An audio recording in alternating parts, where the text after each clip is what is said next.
Matinding tuwa at kilig ang ibinigay ni Vice Ganda sa Madlang People matapos niyang maging guest co-host si Stel Ahero ng SB19 sa Noontime Show Night Showtime ngayong Sabado. Agad na naging usap-usapan ang episode dahil sa bonggang energy at supportive na pag-aalaga ni Vice sa P-pop star.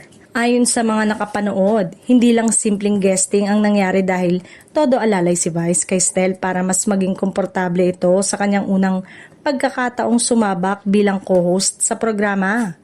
Kitang-kita rin ang effort ng Unkabogable star para bigyang laya si Stel na magpakita ng sariling personality on live TV. Sa sobrang excitement, inamin pa ni Vice Ganda na matagal na niyang gustong makuha si Stel bilang co-host. Maging sa social media ay naglabas siya ng teaser post bago pa ang airing na agad namang hinulaan ng fans na SB19 at ng Madlang People kung sinong special guest niya. Nagtrending din ang banter ni Vice sa kanyang post kung saan pabirong sinabi niyang napilit niya si Stel at tinawag ang episode na kabog at hindi basta-bastang bingo-bingo. Dahil dito, mas lalong tumaas ang anticipation ng viewers bago pa man magsimula ang show. Pag-ere ng episode, hindi rin nagpahuli si Stel na makipagsabayan.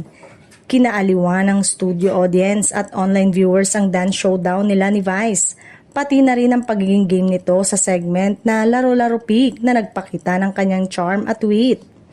Dahil sa naging magandang chemistry nila on screen, marami sa fans ang umaasa na mauulit pa ang guest hosting ni Stel.